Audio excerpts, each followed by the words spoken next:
वासुदेवाय हरये परमात्मने प्रणतः क्लेशनाथाय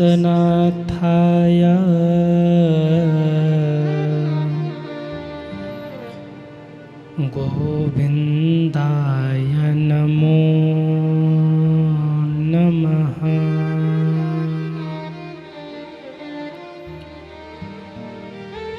राधे मेरी स्वामिनी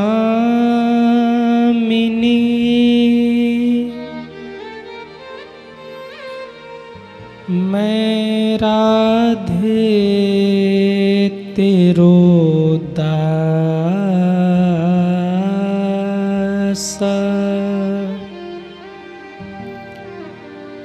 जन्म जन्म मोहि दीजियो निज चरणन में वास।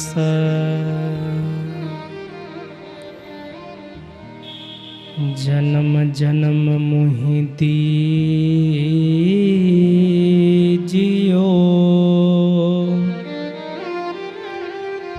निज चरणन में वास।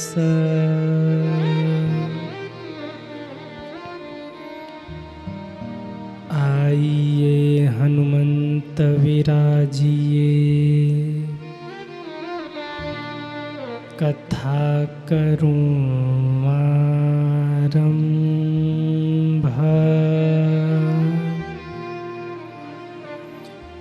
प्रेम सहित गादी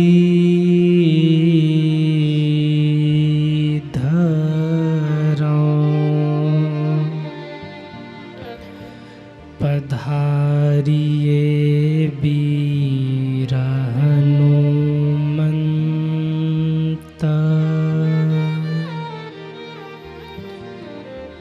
प्रेम सहित गादी धरो पधारिए वीर हनुमंत।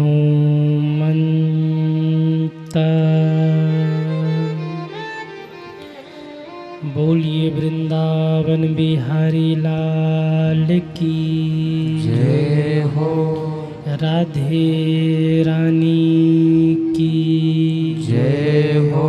भागवत महापुराण की जय हो। श्री व्यास जी महाराज की जय हो। सुखदेव भगवान की जय हो। श्री हनुमंत लाल की जय हो। बाबा विश्वनाथ की जय हो। ओम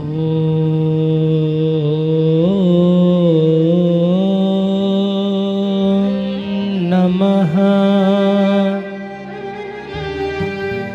पार्वती पतये हर हर महादेव।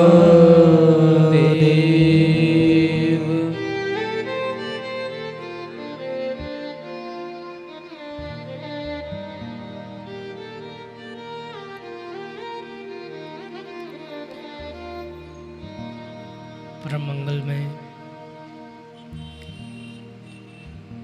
परात्पर अखिलेश्वर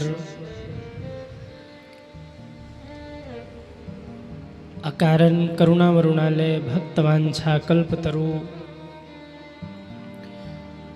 भगवान श्री बाल कृष्णलाल श्री राधा रानी एवं उनका ही दिव्यवांगमय स्वरूप श्रीमद् भागवत महापुराण की परम पावनी कथा को बारंबार प्रणाम वंदन करते हुए विराजमान परमानंद संत वीर बलवंत भक्त शिरोमणि कपिराज श्री हनुमान जी महाराज के पावन चरणों में बारंबार प्रणाम वंदन करते हुए विराजमान पूज्य श्री सद्गुरुदेव जी महाराज के पावन चरणों में बारंबार प्रणाम वंदन करते हुए इस मंगलमयी श्रीमद् भागवत कथा के आयोजक के रूप में नत्थाराम राजपूत जी, सनत राजपूत जी, आपके पुत्रगण श्री अविनाश राजपूत जी, देवेंद्र बाबू, सभी को साधुवाद। एक बार सबके लिए आप लोग जोरदार तालियां बजाइए। मेरी व्यासपीठ से सभी को बहुत बहुत साधुवाद है। साथ ही में कथा प्रांगण में विराजमान भक्ति शक्ति स्वरूपा माताएं बहनें, समस्त श्रद्धालु भक्तगण, आप सभी के हृदय में विराजमान श्री सीताराम जी महाराज को सिय राम मैं सब जग जानी करहूँ प्रणाम जोर जुग पानी के पावन भाव से बारंबार प्रणाम वंदन करते हुए देश विदेश में यूट्यूब पर बैठकर जितने भी भक्त प्रतिदिन कथा का श्रवण कर रहे हैं, सभी भक्तों को सादर जय श्री राम कहते हुए आइए हम सभी लोग आज इस विश्राम दिवस की पावन बेला में प्रवेश करें। कुछ कहें सुने गाएं उससे पूर्व हमारे साथ सभी लोग प्रेम और भाव से दो बार भगवत नाम कीर्तन गाएंगे तालियां बजाते हुए। श्री कृष्ण गोविंद हरे मुरारी, हे नाथ नारायण वासुदेवाय।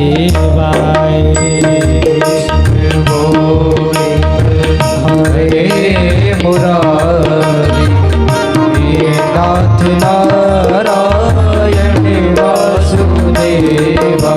श्री कृष्ण गोविंद हरे मुरारी, हे नाथ नारायण वासुदेवाय। कृष्ण गोविंद हरे मुरारी, सब गाइए जय हो। नारायण वासुदेव। हे नाथ नारायण वासुदेवाय। नाथ नारायण वासुदेवा। हे नाथ नारायण वासुदेवाय। नाथ नारायण वासुदेवा। हे नाथ नारायण वासुदेवाय। हे नाथ नारायण वासुदेवा। श्री कृष्ण गोविंद हरे मुरारी, हे नाथ नारायण वासुदेवाय। सब गाइए जय हो।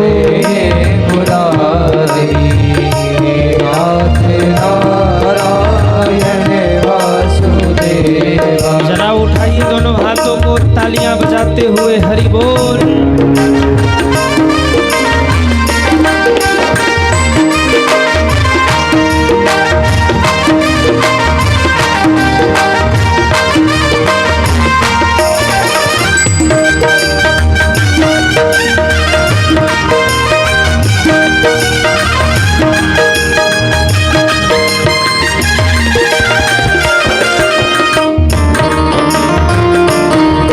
जय हो।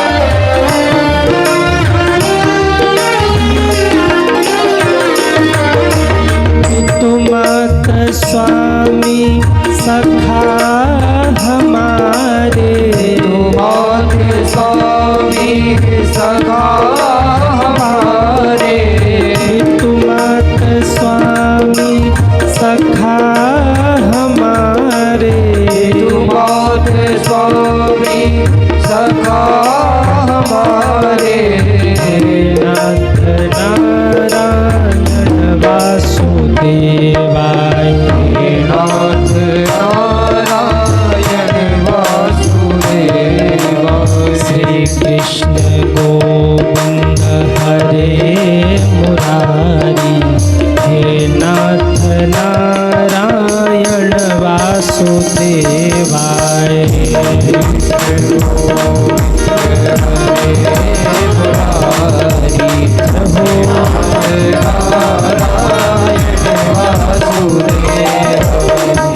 नाथ नारायण वासुदेवाय।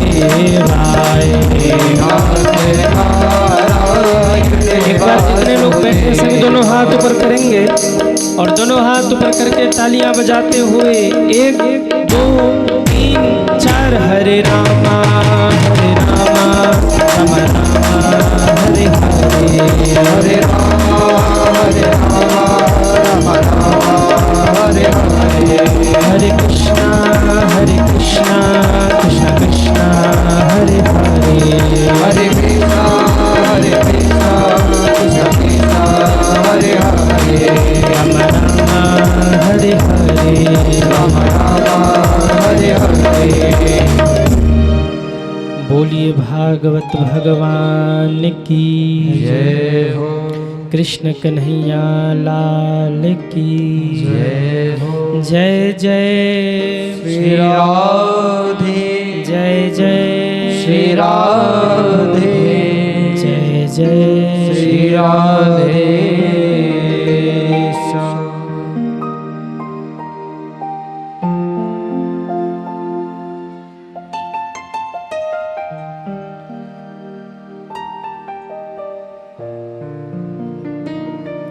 आइए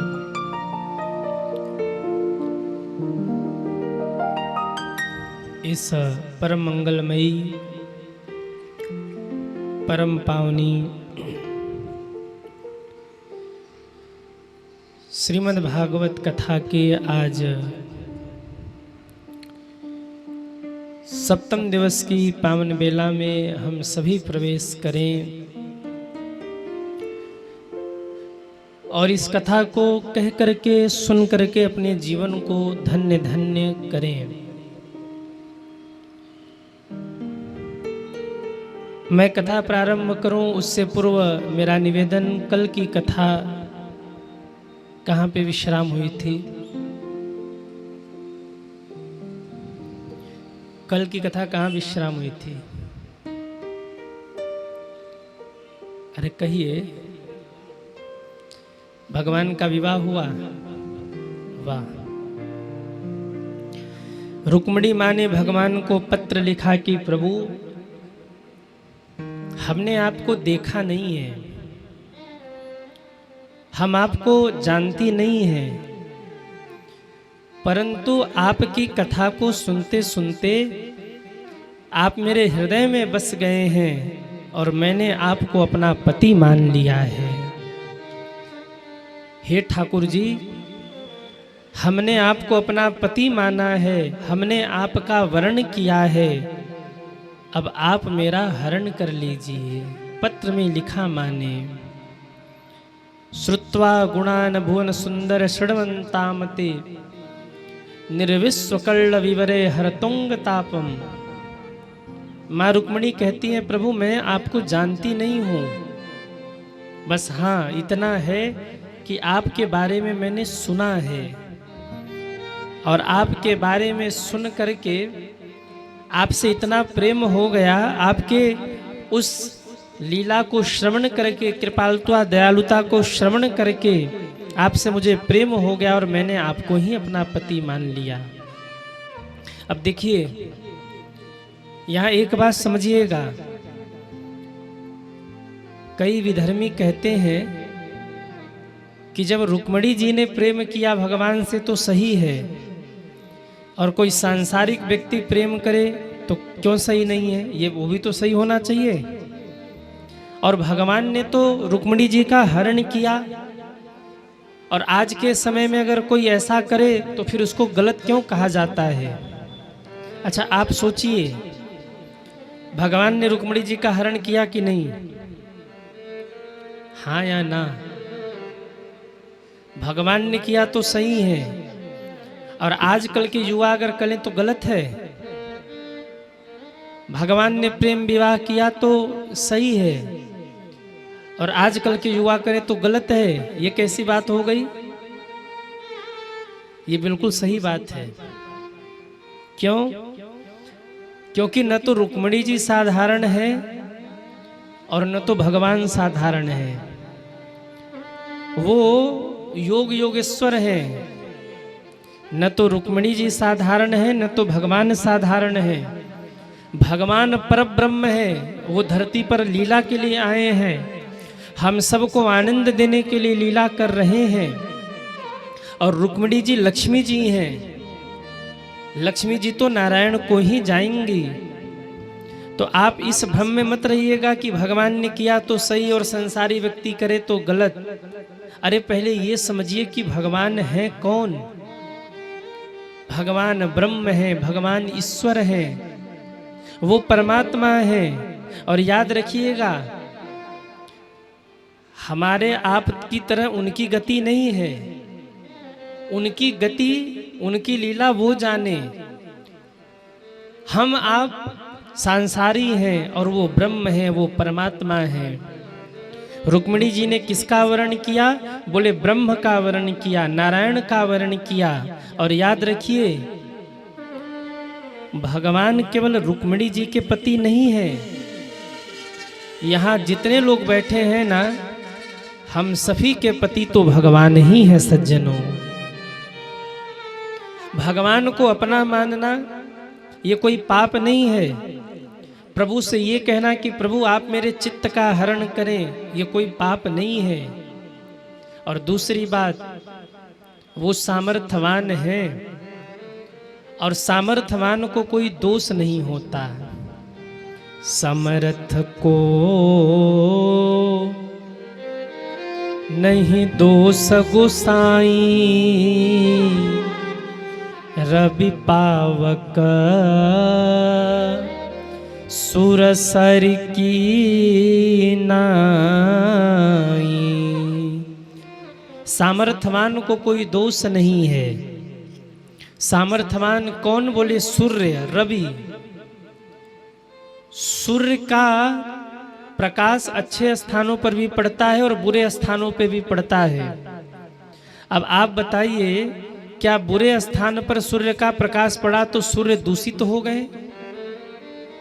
कहिए हाँ या ना? सूर्य दूषित नहीं हुए ना? क्यों? सूर्य सामर्थ्यवान है, और सामर्थ्यवान को कोई दोष नहीं लगता। पावक यानी अग्नि, वही अग्नि आपके चूल्हे में भी जलती है, और वही अग्नि चिता में भी जलती है, पर अग्नि में कोई दोष नहीं है। अग्नि अग्नि है क्योंकि वो सामर्थ्यवान है। रवि पावक सुरसरी। गंगा जी यहाँ से कितनी दूर है? कितने किलोमीटर है? 250 किलोमीटर। अरे राम राम। कहाँ टच होती गंगा जी इधर से? प्रयागराज में। आप प्रयागराज जाइए, और प्रयागराज से नहाने के बाद मन में आए कि थोड़ा जल ले चलें, घर वालों को भी इसका आचमन कराएंगे। आप जल लेकर आइए, घर के बाहर वो रख दीजिए लोटे में जल, गंगा जल, और आप कोई कार्य में व्यस्त होइए। इतने में कोई कुत्ता आकर उस पात्र में मुख डाल दे और गंगा जल को जूठा कर दे, तो आप गंगा जल पिएंगे? फिर कहिए, लोटे में गंगा जल है और कुत्ता ने मुख डाल दिया, तो फिर आप पिएंगे उसे? कई लोग संदेह में पड़ गए, गुरुजी क्या कहें, हाँ कहें कि ना कहें। कई विडंबनाएं ऐसी होती हैं कि हाँ भी कहने में मुसीबत और ना भी कहने में मुसीबत। लोटे में गंगा जल है, उसमें कुत्ते ने मुख डाल दिया तो नहीं पिएंगे, फेंक देंगे। पर अगर आप गंगा जी नहा रहे हो प्रयाग में और उसी समय कोई कुत्ता आकर के उसी में कूद जाए गंगा जी में और कुत्ता भी नहाने लगे, तो आप बताइए गंगा जी छोड़ के भाग जाएंगे आप? कहिए, नहीं भागेंगे ना? क्यों? यहाँ भी गंगा जल है, वहाँ भी गंगा जल है। इसमें कुत्ता ने मुख डाला तो आपने फेंक दिया, और वहाँ कुत्ता नहा रहा, उसी में आप भी नहा रहे हैं, फिर भी दोष नहीं है। क्यों? क्योंकि ये अंश था, जो लोटे में आप जल ले आए थे, ये अंश था, और वो गंगा जी अंशी हैं। अंश में दोष आ सकता है, पर अंशी में कोई दोष नहीं है। हम आप परमात्मा के अंश हैं। हमारे गुण और अवगुण गिने जाते हैं सज्जनों, परंतु भगवान अंशी हैं, इसलिए भगवान में कोई दोष नहीं है। समर्थ को नहीं दोष गुसाई। अगर भगवान कोई भी लीला कर रहे हैं तो ये मान लीजिएगा कि उनके किसी भी लीला में कोई दोष नहीं है। भगवान सदैव निर्दोष हैं। इस संसार में केवल एक भगवान ही है जो निर्दोष है सज्जनों। बाकी मानिए न मानिए, कितने भी अच्छे बन लीजिए, सब के सब पापी हैं। हम हो या आप हो, हम सब पापी हैं, हम सब दोषी हैं। अगर कोई निर्दोष है तो वो केवल भगवान है। और कोई आपके सामने बहुत अच्छा बनने का प्रयास करिए ना, तो समझ लीजिए नाटक कर रहा है, क्योंकि निर्दोष तो केवल भगवान है। मनुष्य में कोई न कोई दोष तो है ही, इसीलिए तो वो मनुष्य है सज्जनों। हम में आप में दोष हो सकता है, पर जो पीछे बैठे हैं उनके में कोई दोष नहीं है, क्योंकि वो अंशी हैं सज्जनों, वो परमात्मा है। और दूसरी बात, परमात्मा की लीला परमात्मा जाने। रामा अवतार हुआ करके बताने के लिए, और कृष्णा अवतार हुआ कह के बताने के लिए। राम ने जो किया है ना वो करिए, और कृष्ण ने जो कहा है वो करिए। कृष्ण ने जो किया है, अगर वो करने के चक्कर में पड़ेंगे तो बर्बाद हो जाएंगे। कृष्ण ने जो किया है, अगर वो करना चाहेंगे तो बर्बाद हो जाएंगे। कृष्ण का किया मत करिए, कृष्ण का कहा करिए। गीता में भगवान ने जो कहा है वो करिए, और राम ने जो किया है वो करिए। पर हम मानते नहीं हैं। कृष्ण के दोष को तो देख लेते हैं, कृष्ण में दोष दर्शन कर लेते हैं, पर राम के गुणों का दर्शन नहीं करते। श्री राम तो पिता की आज्ञा मानकर 14 साल चले गए जंगल में। आज का कोई राम है जो जाएगा? बाप को ही मार देगा। सीता जी तो कितना कष्ट सहती रही, लेकिन कभी राम जी को कुछ नहीं कहा। आज की सीता कहेगी कुछ? वो तो ड्रम में सीधे पैक कर देगी मार के। अभी हुआ था ना कानपुर में, एक नीला ड्रम फेमस हो गया था। तो भैया, कृष्ण में हम दोष दर्शन कर लेते हैं, पर हम उनके गुणों का दर्शन नहीं करते, राम के गुणों को नहीं देखते। हम गुरु में, श्रेष्ठ जनों में दोष दर्शन कर लेते हैं, पर गुरु के सद्गुरुओं का दर्शन नहीं करते, जबकि कल्याण वहीं से होना है। रुक्मिणी माँ ने कहा कि प्रभु, हमने आपको अपना माना है, बस आप हमें स्वीकार कर लीजिए। और भगवान आए और रुक्मिणी जी को ले गए। आप में से कितने लोग चाहते हैं कि भगवान आपके सारे कष्ट हर लें? वो हाथ उठाएं। अगर आप चाहते हैं कि भगवान आपके सारे कष्ट हर लेना, तो बस भगवान के चरणों में शरणागत हो जाइए। आप भगवान के विषय में चिंतन करना शुरू करिए, भगवान का नाम लेना शुरू करिए। और जब आप भगवान का चिंतन करना शुरू कर देंगे, तो भगवान आपकी चिंता करना शुरू कर देंगे। इसलिए भगवान का चिंतन करिए। जिसकी लगन भगवान से लगी हो ना, विश्वास मानिएगा तूफान में भी वो डगमगा नहीं सकता। कायर डगमगाते हैं, बुझदिल डगमगाते हैं, पापी डगमगाते हैं, भक्त नहीं डगमगाता। भक्त तो बड़े से बड़े तूफान में भी सुदामा की तरह खड़ा रहता है। वो गाते हैं ना, अरे जिसकी लागी रे लगन भगवान में, उसका दिया भी जलेगा तूफान में। जिसकी लागी रे लगन भगवान में, उसका दिया भी जलेगा तूफान में। जिसकी लागी रे लगन भगवान में, उसका दिया भी जलेगा तूफान में। जिसकी लागी रे लगन भगवान में, उसका दिया रे जलेगा तूफान में। जिसकी लागी रे लगन भगवान में, उसका दिया भी जलेगा तूफान में। जिसकी लागी रे लगन भगवान में, उसका दिया रे जलेगा तूफान में। जरा उठाइए दोनों हाथों को, हरि बोल।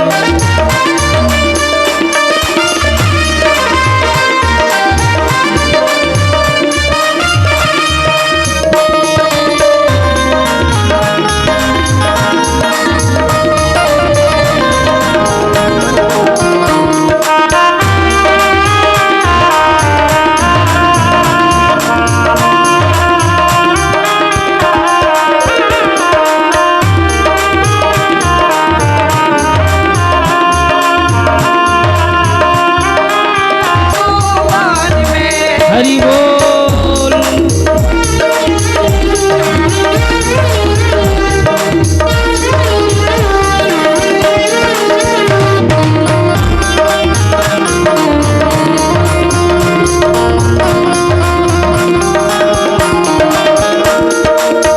इस दुनिया में कौन बनाए, सबके बिगड़े काम रे।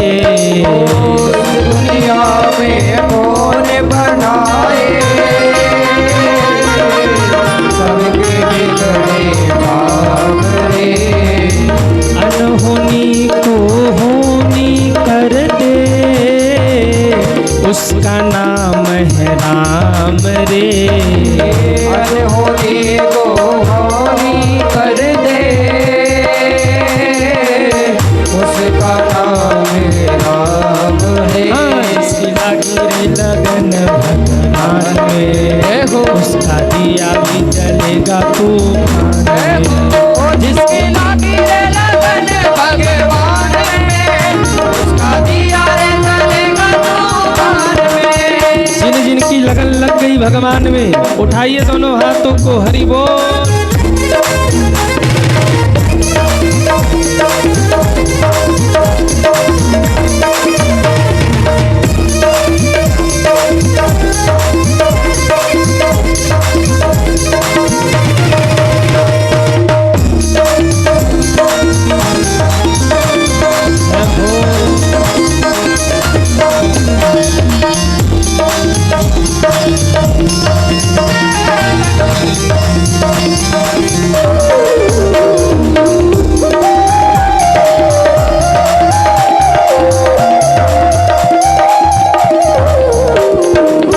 राम नाम सुख दुख का साथी, भजले सुबह हो शाम रे।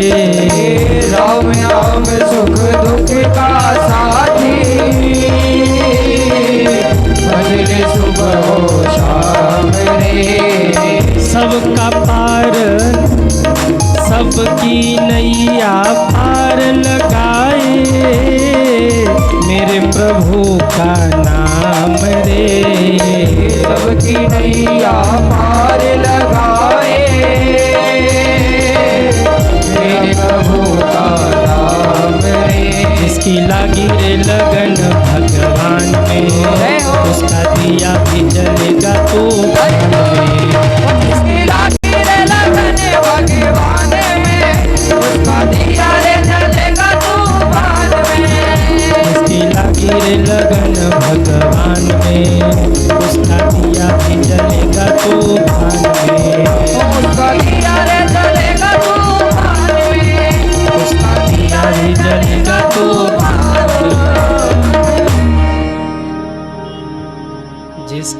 लागी रे लगन भगवान में, उसका दिया भी जलेगा तूफान में। जिसकी लागी रे उसका दिया भी। आज तक कहीं हम आप लोगों को परेशान करेंगे, कल से परेशान नहीं करेंगे। ताली बजाओ, गाओ, समय से आओ, शांति बनाओ। आज तक ही परेशान करेंगे। जितना परेशान होला हो आज तक हो लो, जितनी ताली बजानी हो आज तक बजा लो। कई लोग कहेंगे गुरुजी ताली बजाते बजाते हाथ में दर्द हो गया। अरे ताली बजा के इतना बढ़िया योगा हम करवा रहे हैं कि इतना बढ़िया योगा तो बाबा रामदेव भी न करा पावे। इतनी बढ़िया योगा हम करा रहे हैं आप लोगों की। जिसकी लागी रे लगन भगवान में, उसका दिया भी। जिसकी लागी रे लगन भगवान में, उसका दिया भी जलेगा। इस दुनिया में कौन बनाए सबके बिगड़े काम रे। इस दुनिया सबके बिगड़े, अनहोनी को होनी कर दे। उस नाम है राम रे, अनहोनी को होनी उसका नाम है। थोड़ा धीरे करो, आप लोगों की आवाज सुनाई देनी चाहिए। जिसकी लागी रे लगन, उसका दिया भी जलेगा तूफान में। जिसकी लागी रे,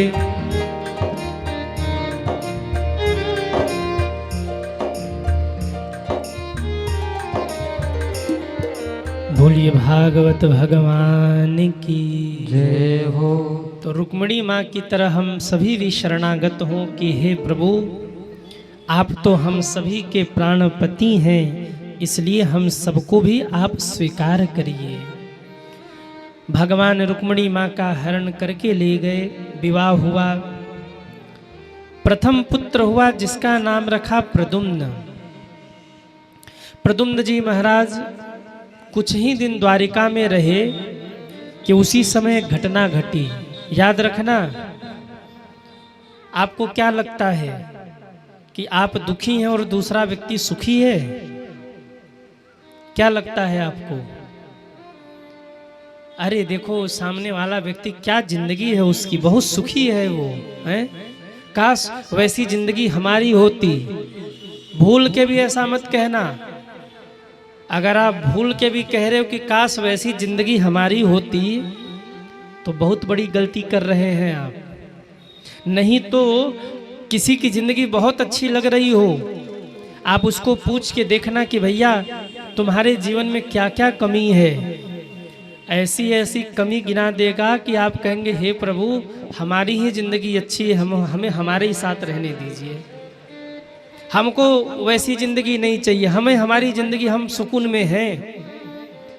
बड़े बड़े जो दिखे लोग, इनको व्यापे चिंता रोग। जो जितने बड़े हैं ना, उनकी उतनी बड़ी परेशानी है। और एक बात और कहूँ, आप जितने बड़े बन जाएंगे ना, जितने बड़े बनते चले जाएंगे, आपके छुपने के लिए जगह उतना ही कम पड़ता चला जाएगा। जितने बड़े आप बनेंगे, आपके बचने की संभावना उतनी कम होती चली जाएगी। अच्छा, आप बैठे हैं जमीन पे और अगर आप लुढ़क जाएं तो कितना चोट लगेगा? लगेगा क्या? कहिए ना, नहीं लगेगा। अच्छा, जो भैया लोग कुर्सी पे बैठे हैं, अगर वो लुढ़क जाए तो थोड़ा ज़्यादा लगेगा। अच्छा, उनकी छोड़िए, ये लोग जो बैठे हैं हमारे साथ वाले, अगर ये लुढ़क जाए पीछे तो अब मनाना मत ऐसा कि लुढ़क जाए। नहीं, इनको संभालने के लिए हमको कितना सहना पड़ता हो तो हम ही जानते हैं। पर हमारे टीम वाले फिर भी बहुत अच्छे होते हैं, चुन चुन के गुरु जी की बात बहुत मानते हैं। अच्छा, ये लुढ़के तो थोड़ी चोट लगेगी, और अगर मैं लुढ़क गया यहाँ से तो अब बताइए, जो जमीन पे बैठे उनको ज्यादा चोट लगेगी कि हम यहाँ बैठे हमको ज्यादा चोट लगेगी? सच बोलना, झूठ मत बोलना। हाँ देखो कितने खुश होके कह रहे हैं आपको, मतलब गुरु जी को चोट लगे आप खुश होंगे? नहीं महाराज, ऐसा नहीं है। पर ये सच है कि आप जमीन पे बैठे, आप कुर्सी पे बैठे, जहां बैठे वहां के हिसाब से चोट लगेगा। और जो जितनी ऊंचाई पर बैठा है ना, उसको उतना ही चोट लगेगा। इस संसार में सबसे अच्छा कौन है आप बताइए? सबसे अच्छा कौन है?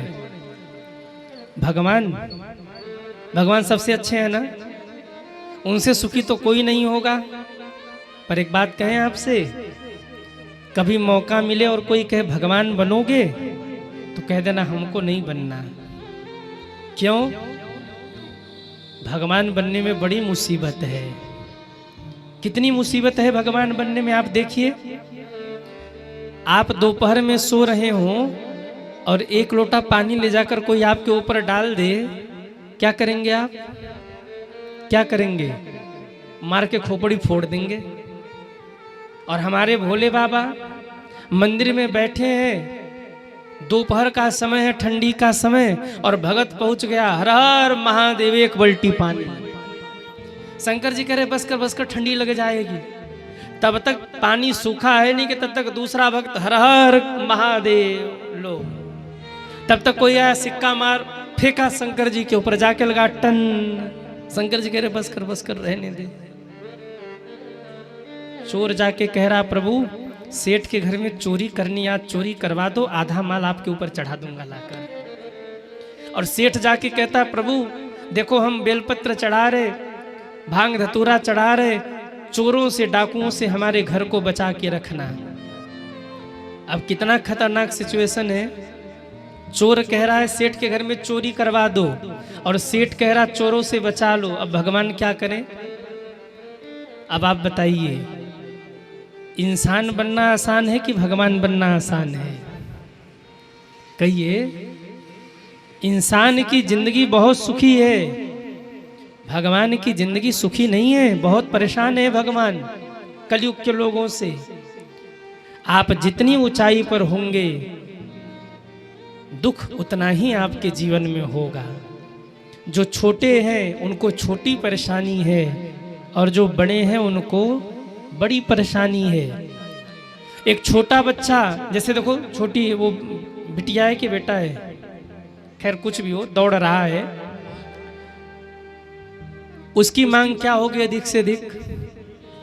मम्मी हमको 2 रोटी खिला दें, कपड़े पहना दें, क्रीम पाउडर लगा दें, और छुट्टी दे दे कि हम खेलते रहे कूदते रहे। उसमें वो सुखी है, उससे ज्यादा उसको कुछ नहीं चाहिए। और यहाँ जितने लोग बड़े लोग बैठे हैं, आपकी मांग क्या है? घर दे दो, बिल्डिंग दे दो, बंगला दे दो, नौकरी दे दो, पैसा दे दो, हैं?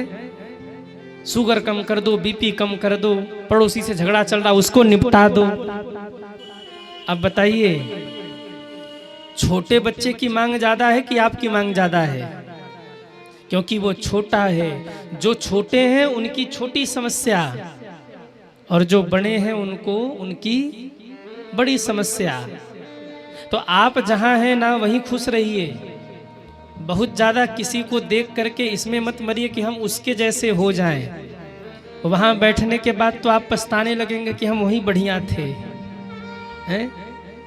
बच्चा छोटा हो तो उसको लगता है कि हम कब बड़े हो जाएं, और बड़े होने के बाद तब याद आती है कि वो बचपन ही अच्छा था। एक किसी ने गजल भी तो गाया था, ये दौलत भी ले लो, ये शोहरत भी ले लो, कोई छीन लो मुझसे मेरी जवानी। ये दौलत भी ले लो, ये शोहरत भी ले लो, कोई छीन लो मुझसे मेरी जमानी। ये दौलत भी ले लो, ये शोहरत भी ले लो, कोई छीन लो मुझसे मेरी जवानी। मगर मुझको लौटा तो बचपन का सावन, वो कागज की कश्ती, वो बारिश का पानी। ये दौलत भी ले लो, ये शोहरत भी ले लो, भले छीन लो मुझसे मेरी जवानी। जब तक छोटे थे तब तक बड़े बनने की इच्छा हुई, और जब बड़े हो गए तो बचपन याद आया। इसीलिए जीव की इच्छाएं अनंत हैं सज्जनों, इन इच्छाओं के पीछे मत भागिए। जहाँ है जितने में है उतने में ही खुश रहिए। बहुत ज़्यादा अगर सोचेंगे कि हम उसके जैसे हो जाए ना, तो उसके जीवन में इतनी समस्या है कि आप कहेंगे हे प्रभु हम तो अपनी जगह ही अच्छे हैं। इसलिए जहाँ है वहीं सुखी रहिए। अब सोचिए भगवान श्री कृष्ण ब्रह्म है, परमात्मा है, पर उनके जीवन में उतनी ही बड़ी समस्या है। बेटे का जन्म हुआ, नाम रखा प्रद्युम्न। दुश्मन ऐसे पीछे लगे कि प्रद्युम्न जी की चोरी हो गई। आज के जमाने के हिसाब से कहे तो बड़े बाप का बेटा किडनैप हो गया। आज के जमाने के हिसाब से यही कहा जाएगा। एक असुर था संबरासुर, उसको पता था कि कृष्ण के पुत्र प्रद्युम्न के द्वारा मैं मरूंगा। उसने प्रद्युम्न जी को घर से उठवा लिया और ले जा करके उसे मारने के लिए समुद्र में फेंकवा दिया। पर कहते हैं ना, जाको राखे साइया मार सके ना कोई। जिसकी रक्षा भगवान कर रहे हो उसको कौन मार सकता है। प्रद्युम्न जी ऊपर से नीचे गिर रहे थे। एक मछली मुख ऊपर करके जल पी रही थी। प्रद्युम्न जी ऊपर से नीचे गिरे और मछली के मुख में होते हुए मछली के पेट में चले गए। उस मछली को एक मछुआरे ने पकड़ा, देखा बड़ी सुंदर मछली है, अगर महाराज संबरासुर को ये मछली दूंगा तो महाराज मुझे उपहार देंगे। आहा, उस मछुआरे ने वो मछली ले जा करके महाराज संबरासुर को भेंट कर दिया। संबरासुर ने देखा बहुत सुंदर मछली है, काटो इसको, आज नाश्ता करेंगे। शाम 4 बजे का नाश्ता इसी का होगा, बनाओ बढ़िया नाश्ता। उसे रसोई में ले जाया गया, उसके पेट को काटा गया तो पेट से प्रद्युम्न जी महाराज का प्रागट्य हो गया। बोलिए प्रद्युम्न जी महाराज की जय हो। मौत से बचना चाहता था संबरासुर, लेकिन आज इसके घर में ही मौत आ गई सज्जनों। प्रद्युम्न, जिस प्रद्युम्न को मारने के लिए फेंकवा दिया था संबरासुर ने समुद्र में, आज वहीं प्रद्युम्न जी उसके घर में आ गए। इसलिए मृत्यु अटल सत्य है, एक न एक दिन सबको मरना है। अच्छा, आप में से कितने लोग अमर हैं वो हाथ उठाएं। कोई नहीं, सबको मरना है। आया है सो जाएगा राजा रंग फकीर, एक सिंहासन चढ़ चला एक बंधा जंजीर। जो भी इस संसार में आया है उसको एक न एक दिन जाना पड़ेगा, क्योंकि मृत्यु सत्य है सज्जनों, मरना सबको है। इस दुनिया में जितने लोग आए हैं ना, कोई अमर नहीं है, सबको मरना है। और इस श्वासों का कोई भरोसा नहीं है। ये श्वासें चलते चलते कब रुक जाएं और कब जवाब दे जाएं ये नहीं कहा जा सकता। इसलिए भजन करिए, भक्ति करिए, क्योंकि जीवन का कोई भरोसा नहीं है। भक्ति करिए। हमने कभी ये नहीं कहा कि आप बाबा जी बन जाओ, घर द्वार छोड़ के जंगल में चले जाओ, नहीं। जो लोग ऐसी बातें करते हैं वो मूर्ख हैं। जो कहते संसार छोड़ दो, संसार में कुछ नहीं रखा, नहीं। धन कमाओ, नौकरी करो, बिजनेस करो, व्यापार करो, परिवार देखो, लेकिन उसके साथ साथ भगवान का भजन करते रहो, भक्ति को मत छोड़ो। हाथ से संसार का कर्म करते रहिए और मुख से भगवान का नाम लेते रहिए। लक्ष्मी जी बुरी नहीं है। लोग कहते अरे लक्ष्मी जी हाथ की मैल है। अरे हाथ की मैल नहीं है, लक्ष्मी नारायण के चरणों की सेविका है, लक्ष्मी नारायण को प्रिय है, हाथ की मैल नहीं है लक्ष्मी जी। खूब धन कमाइए, पर धन कमा करके धर्म करिए। धन कमा करके उस धन से धर्म करिए। लक्ष्मी की ये सार्थकता है। धन कमा के कुमार्गगामी मत होइए, और नहीं आपको बाबा जी बनना है। घर में, परिवार में आप जहां हैं, जैसे हैं वैसे ही रहिए। बस हाथ से संसार का काम करते रहिए और मुख से भगवान का नाम लेते रहिए। सच्ची भक्ति यही है, क्योंकि सन्यासी बनना हर किसी के बस की बात नहीं है। कई बार हम थोड़ा कठोर बोल जाते हैं, लोगों को बुरा भी लगता है, पर घर द्वार छोड़ के जंगल में चले जाना ये बड़ी बात नहीं है। मैं ये भी नहीं कहता कि ऐसे महात्मा नहीं है, ऐसे महात्मा हैं, परंतु माया बड़ी विचित्र है। पता लगा कि एक महात्मा जी जंगल में गए कि भजन करूंगा। भजन करने लगे तो मन में आया कि 2-4 शिष्य होते तो हम भजन करते और वो आश्रम की सेवा करते। तो 2-4 शिष्य पकड़ के ले आए। अब जब 2-4 शिष्य पकड़ के ले आए तो मन में आया कि अगर एक गैया होती तो बच्चों को दूध मिलता, जो बटुक पढ़ रहे हैं उनके लिए दूध की व्यवस्था हो जाती। तो गैया लेके आए। अब जब गैया लेके आए कि बच्चों को दूध मिलेगा, बटुकों को दूध मिलेगा, तो फिर गैया को खिलाने के लिए फिर घास चाहिए, गाय के लिए चारा चाहिए। तो अब चारा लाना हुआ तो धन की व्यवस्था करनी हो गई, और जब धन की व्यवस्था करने गए तो भजन छूट गया। अब आप बताइए, घुमा फिरा के तो वहीं पहुंच गए ना। भजन करने गए थे, भक्ति करने गए थे, तो क्या कि आश्रम की सेवा के लिए 4 चेला रख लें। 4 चेला रख लिए तो इनके दूध पीने के लिए गैया आ जाए, गैया आ गई तो उसके लिए चारा आ जाए, चारा के लिए फिर धन आ जाए, फिर धन के लिए फिर धन कमाने के लिए व्यवस्था करनी पड़ी। तो जहां से चले थे वहीं पहुंच गए। इसका मतलब ये नहीं कि संत हैं नहीं, ऐसे संत हैं जो बिल्कुल संसार से मन हटा के भगवान में लगे हैं, तभी ये धरती टिकी हुई है। परंतु ये भी सत्य है कि ये माया इतनी विचित्र है कि घुमा घुमा के संसार में ले जाती है। सो भैया आप जहाँ हैं, जैसे हैं वैसे ही बस भगवान का भजन करते रहिए, भक्ति करते रहिए। हाथ से संसार का काम करिए, मुख से भगवान का नाम लीजिए। कैसे करे भजन? भाई लोग, आप लोग बाइक चला रहे हैं, सीताराम सीताराम सीताराम कीर्तन करते जाइए, बाइक चलाते जाइए।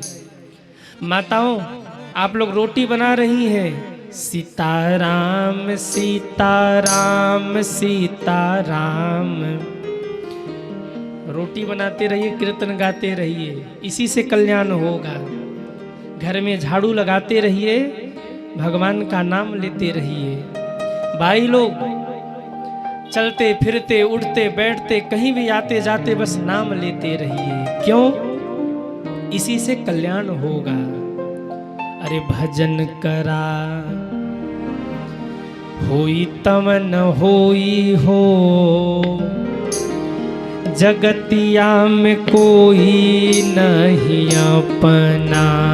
भजन करा कोई तब न होई हो, जगतिया में कोई नहीं अपना। भजन करा होई तब न होई हो, जगतिया में कोई नहीं अपना।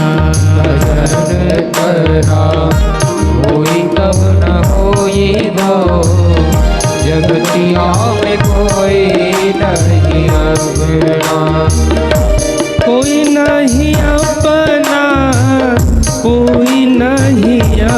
अपना जगतिया में कोई नहीं अपना, कोई नहीं अपना, कोई नहीं अपना, जगतिया में कोई नहीं अपना। भजन करा होई कवन होई हो, जगतिया में कोई नहीं अपना। भजन करा होई कवन होई हो, जगतिया में कोई नहीं अपना। है हो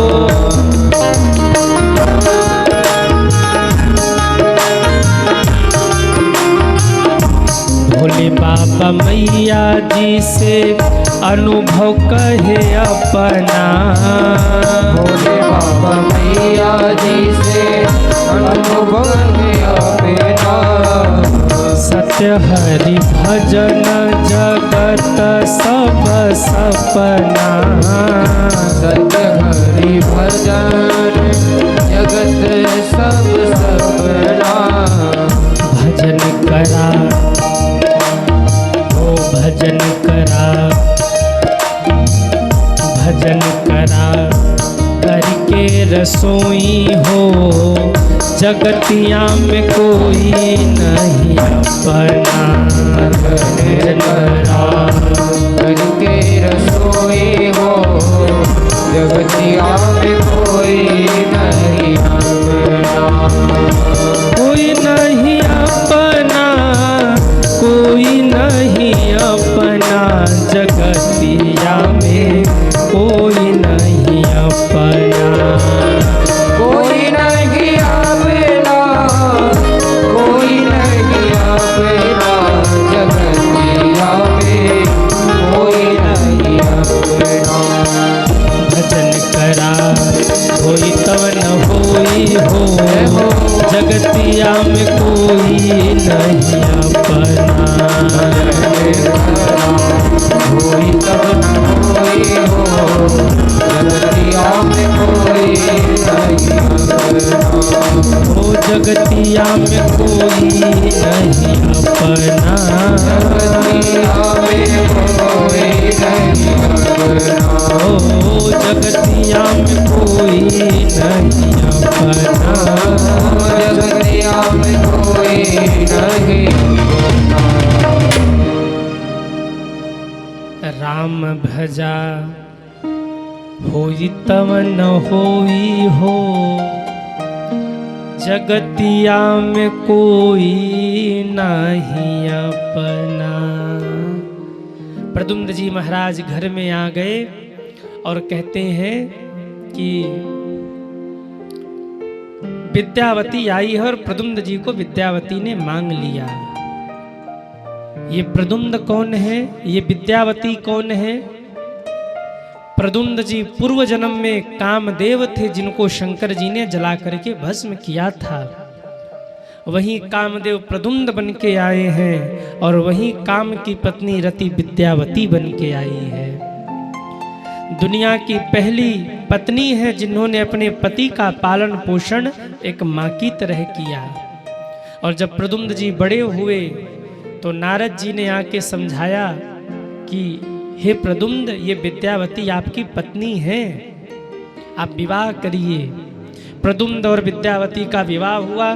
प्रद्युम्नवती ने संबरासुर को मार दिया है, वध किया है और वध करके फिर द्वारिका लौटे। बोलिए प्रद्युम्न जी महाराज की जय हो। प्रद्युम्न जी द्वारिका लौट करके आए, बड़ा आनंद हुआ, बड़ा उत्सव हुआ। सुखदेव जी कहते हैं, राजन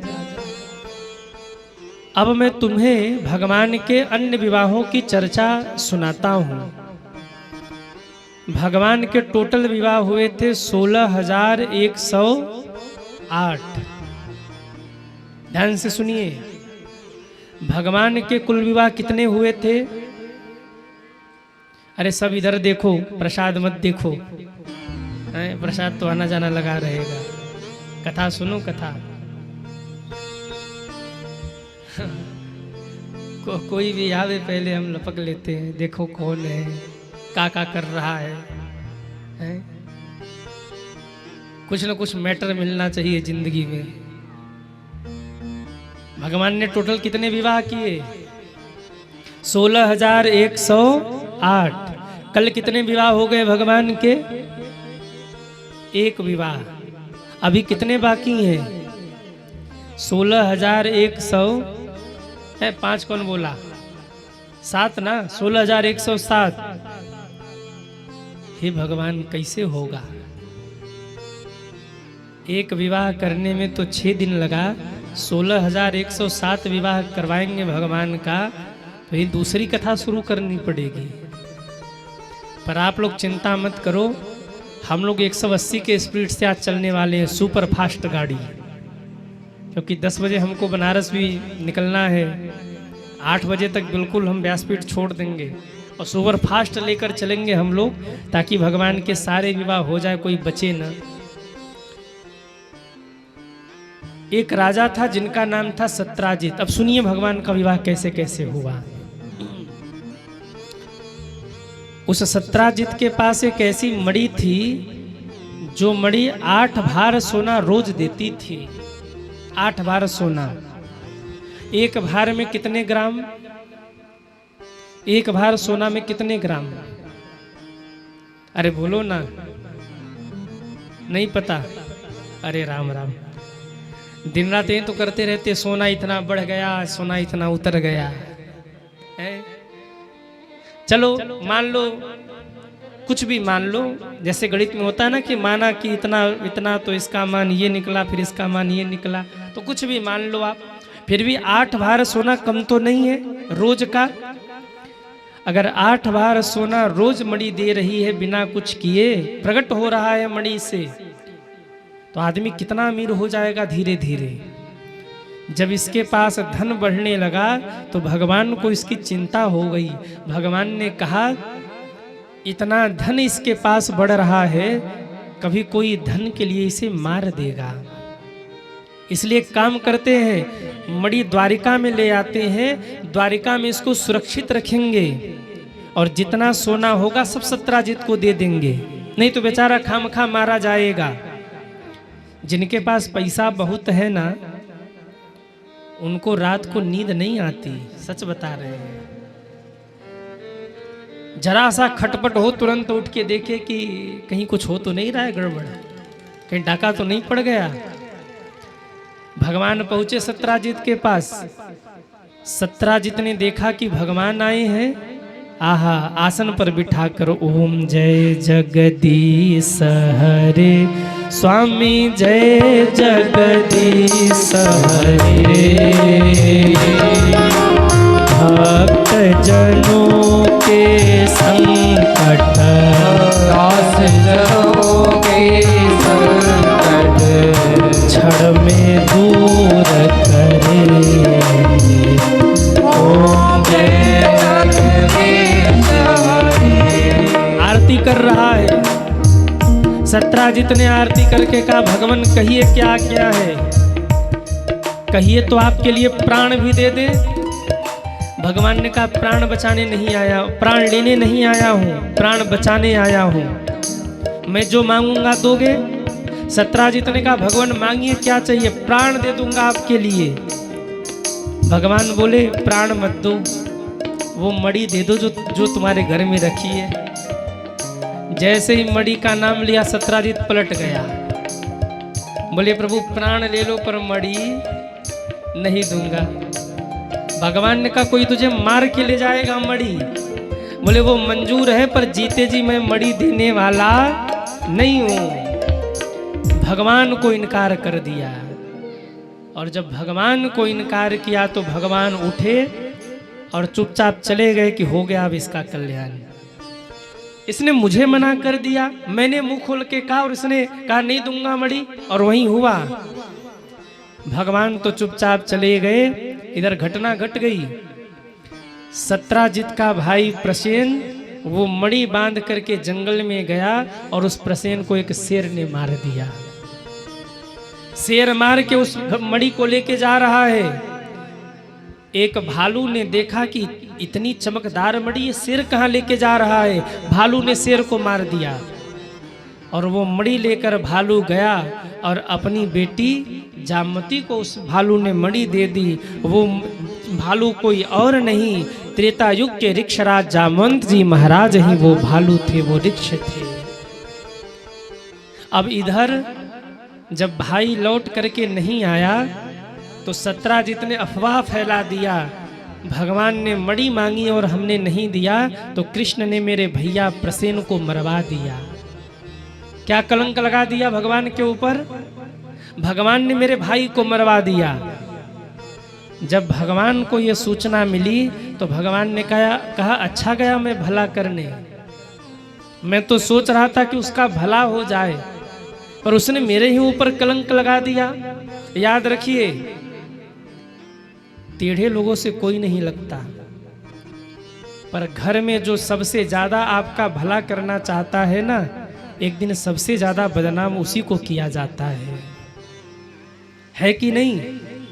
घर में परिवार में ध्यान से सुनिए, जो सबका हित चाहते हैं, जो सबका भला चाहते हैं परिवार में, एक दिन घर के लोग ही मिलकर के उसको पागल सिद्ध कर देते हैं।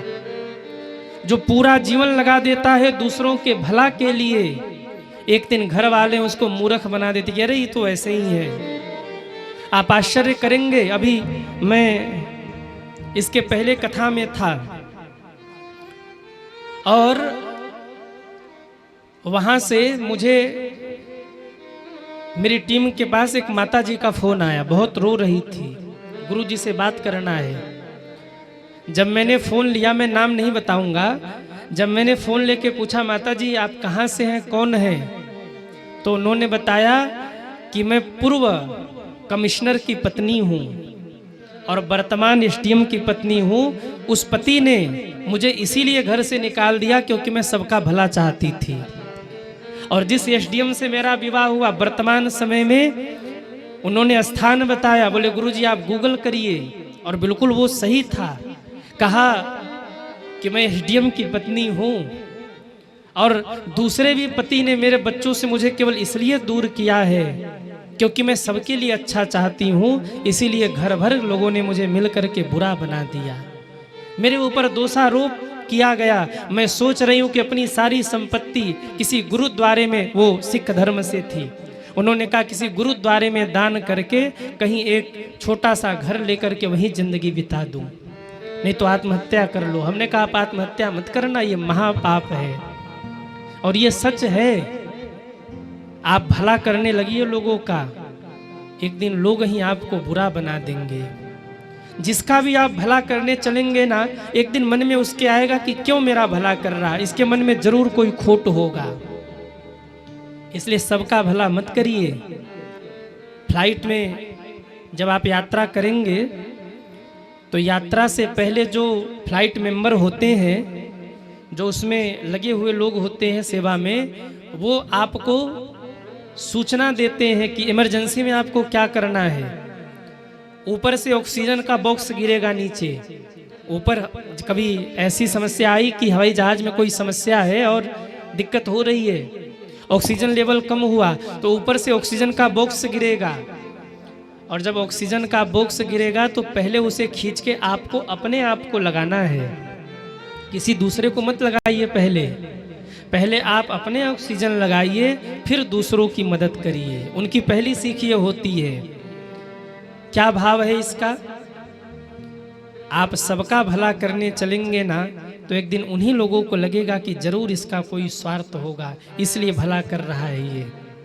और याद रखिए, जो जितना मीठा होता उसको उतना ही पेर दिया जाता है। गन्ने को देखा है ना, गन्ने को कितना मीठा होता है गन्ना, लेकिन उसको मशीन में डाल करके तब तक उसे रगड़ा जाता है जब तक वो पूर्ण रूप से समाप्त न हो जाए। इसलिए मैं तो ये देख रहा हूँ कि भैया बहुत भला करने चलेंगे तो एक दिन दुनिया वाले आपको पागल सिद्ध कर देंगे। भला करिए, लेकिन उतना ही भला करिए जितने में काम चल जाए। नहीं, बहुत भला करेंगे तो एक दिन आपका बुरा हो जाएगा। करिए भला, जरूर करिए, लेकिन उतना ही भला करिए जितने में आप सुरक्षित रहें। उतना भी भला मत करने चलिए कि दुनिया वाले आपको ही उल्टा सीधा बोलना शुरू कर दे, क्योंकि वो जमाना अब नहीं रहा साहब। आप किसी का हित करने चले और वहीं आपको चार बात बोल के निकलेगा कि तुमने ऐसा किया, तुमने ऐसा किया। जब भगवान को नहीं छोड़ा गया, भगवान श्री कृष्ण तो सत्राजित का भला करने गए थे ना, मणि ले आऊं बेचारा मारा जाएगा, और झूठा दोषारोपण करके चार बात भगवान को सुना दिया कि भगवान ने ही मेरे भाई को मारा। भगवान बर्दाश्त नहीं कर पाई ये बात। याद रखना, जो व्यक्ति सबका भला कर रहा हो अगर उसको भला बुरा कहा जाए तो फिर ये बहुत दुखद बात होती है। भगवान ने कहा मैं सिद्ध करके रहूंगा कि मैंने गलत नहीं किया है। भगवान निकले हैं, सत्राजित को भी साथ में लिया और सत्राजित को लेकर के जंगल में पहुंचे तो देखा प्रसेन मरा पड़ा था। भगवान ने कहा देख सत्राजित, तेरे भाई को शेर ने मारा है, मैंने नहीं मारा है। और ये देख यहाँ से एक भालू के पंजे के निशान हैं, यानी भालू मार के गया, चलो इसके पीछे। भालू के पंजे का निशान शेर के पंजे का निशान था, शेर मरा पड़ा था। फिर भालू के पंजे का निशान था, उसी निशान को पकड़ करके आगे चले तो वो निशान एक गुफा में जाता था। भगवान ने कहा प्रसेन चले अंदर, तुरंत पलट गया। बोले प्रभु हम ना जाएंगे। क्यों? मणि के चक्कर में भैया तो मारे गए, क्या चाहते हम भी मारे जाएं? आप जाओ, हम नहीं जाएंगे। भगवान ने कहा तुम नहीं जाओगे, पर तुमने मेरे ऊपर गलत इल्जाम लगाया है, अपशब्द कहा है, इसलिए मैं जरूर जाऊंगा। भगवान प्रवेश करते गुफा में एक कन्या उस मणि को लेकर खेल रही थी। भगवान ने मणि छीनना चाहा, वो कन्या रोने लगी और जैसे ही रोई एक भालू गर्जना करते हुए सामने आया। कौन हो तुम?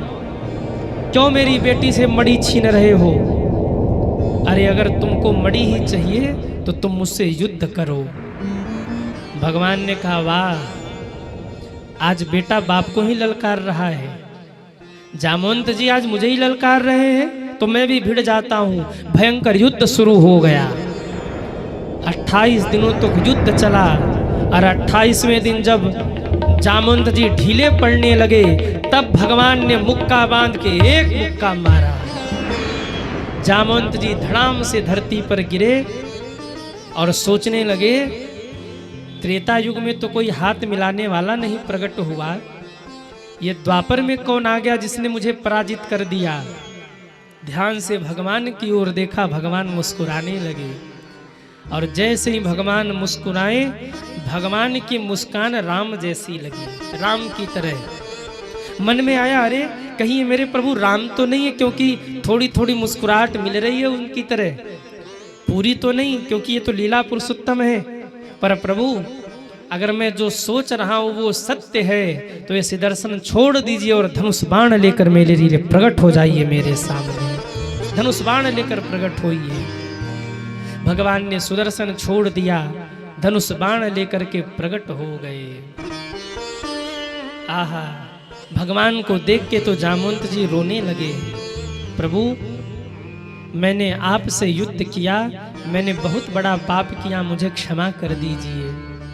भगवान ने कहा कोई बात नहीं, आप क्षमा मत मांगिए। जामवंत जी ने कहा क्या सेवा करूं?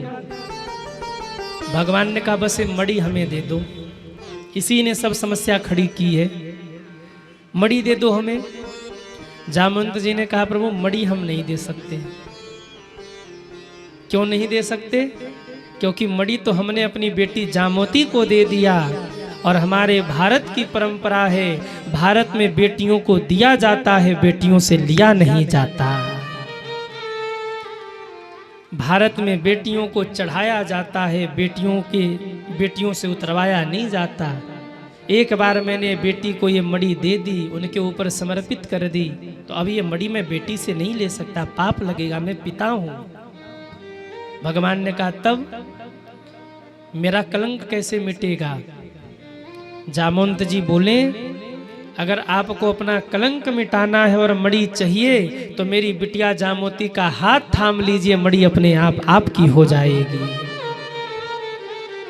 भगवान ने कहा विवाह करना पड़े सो करेंगे, पर कलंक तो मिटा के रहेंगे।